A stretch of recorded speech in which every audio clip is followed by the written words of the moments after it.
কোথায় সে ঘোড়া? সেগুলো আমার সামনে নিয়ে এসো। এগুলো আনা হলে সেগুলোর পা ও গলদেশ সমূহে স্নেহের হাত বুলিয়ে দিল এবং এদের ভালোবাসায় নামাজ ভুলে যাওয়ার জন্য দুঃখ প্রকাশ করল। আমি নানাভাবেই সুলাইমানকে পরীক্ষা করেছি। একবার তার সিংহাসনের উপর একটি নিষ্প্রাণ দেহ আমি রেখে দিয়েছিলাম, যাতে করে সে আমার ক্ষমতা বুঝতে পারে। অতঃপর সে আরো বেশি আমার দিকে ফিরে এলো। সে আরো বলল, হে আমার মালিক, যদি আমি কোনো ভুল করি তুমি আমাকে ক্ষমা করো। তুমি আমাকে এমন এক সাম্রাজ্য দান করো যা আমার পরে আর কেউ কোনো দিন পাবে না। তুমি নিশ্চয়ই মহাদাতা।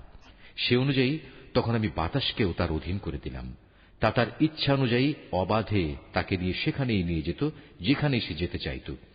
জিনদেরও তার অনুগত বানিয়ে দিলাম, যারা ছিল প্রাসাদ নির্মাণকারী ও সমুদ্রের ডুবুরি। শৃঙ্খলিত অন্যান্য আরো অনেককেও আমি তার অধীন করে দিয়েছিলাম। আমি বললাম, এ সবই হচ্ছে আমার দান। এ থেকে তুমি অন্যদের কিছু দাও কিংবা নিজের কাছে রাখো, এর জন্য তোমাকে কোনো হিসাব দিতে হবে না। অবশ্যই তার জন্য আমার কাছে রয়েছে উঁচু মর্যাদা ও সুন্দর নিবাস। হে নবী, তুমি আমার বান্দা আইয়ুবের কথা স্মরণ